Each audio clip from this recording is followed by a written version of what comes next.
Уважаемый Владимир Владимирович, Mr. President, let me welcome you on behalf of all the participants of the Russia-US Business Dialogue. Thank you for attending this round table. And could I briefly tell you how our debate has been proceeding? First of all, the American delegation to this St. Petersburg forum is the biggest one numerically, which was a surprise for lots of us. It has more than 300 people representing different businesses and enterprises, all attending the St. Pete Forum. With respect to discussion results, I doubt that we will surprise you somehow, because both American and Russian participants have been advocating for the need to step up our business ties. Everybody has a firm belief that it bears long-term prospects, that our economies and businesses are mutually complementary. We've been supportive of different forms of collaboration, including those fields alongside conventional ones that today are associated with new global economic challenges. I'm referring mostly to IT challenges, and Russia and the US have high competence in that, and groping for ways and means of cooperation is indeed of significance. And in closing, the business community was unanimous in stating that resolving things and matters at political level would help expedite our economic ties, and that would be instrumental. So everybody is looking forward to hear your remarks. The floor is yours. добрый день, Good уважаемые. afternoon, ladies and gentlemen. First of all, let me express my gratitude to the organizers of the event on both sides. And it's my pleasure to welcome you. I'd like to thank our American friends for coming to this event. Mr. Vexelberg has mentioned that, the unfortunate current state of the Russia-US ties. As influential global powers, Russia and the United States maintain dialogue at multilateral formats like UN and G20. Shortly, we'll be having a summit in Germany, in APEC, and at other platforms. We cooperate on global and regional issues, and we can't help that. And thankfully, we've got these contacts that carry on. But at the same time, we've got to state that over the past years, recent years, the foundation of mutual cooperation has been ruined.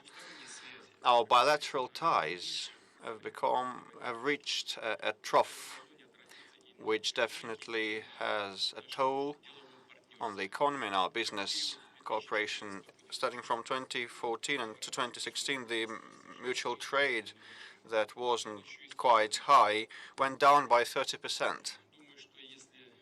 I believe that if we contemplate that in a sound way, we may infer that the situation when the economic contexts are folded up cannot satisfy the Russian or the American business communities. Given the small scale of the economy, it may not seem important, but we have lost a lot of benefits and opportunities. If we analyze that and reckon that, we may come to a different conclusion, that it is very harmful for everybody. In this respect, I'd like to reiterate that only firm trade investment ties can provide for a safety net for us that would protect us from political expediency, ups and downs, a difficult historical period when we represented different political and ideological poles. The United States always remained our significant trading partner. That was during the making of the Soviet state, when the American businessmen helped industrialize the USSR. It continued during the Lend-Lease program in the Second World War, but by the way, we have fully repaid our debt right now in the newest period of our history. Americans are very good entrepreneurs, and when they figure that Russians start having money with respect to high oil and gas prices, they demanded their money back, and we were not meager, and we paid all the dues, and we paid all the debts of the former USSR, including the chunk of the former USSR republics. We assumed their debts, and we repaid that altogether and fully. Back in the 70s and 80s, during the Cold War, we still cooperated with the United States of America, and today major American companies are still present on the Russian market, and they're conspicuous here. We've got around 3,000 firms with American participation. The aggregate assets, total assets of these enterprises amount to around 75 billion USD. And the headcount is 180,000 people. And the American business delegation now is one of the biggest and best represented, which was mentioned by Mr. Vekselberg, and nearly a quarter of all the international companies registered at this forum is from US. 144 out of 511 companies represented, which is a record, by the way. Our economic cooperation, let me emphasize, is a balanced one, a diversified one, and is technologically saturated. So what we have it good. Starting from 2014 into 2016, the high-end innovative goods of supplies of Russian goods to the US fluctuated from 9.7 to 14%, and export of high-tech services like space, transport vehicles, IT, technology, engineering solutions in 2015 amounted to around $900 million, around one-third of all our export of services to the American market.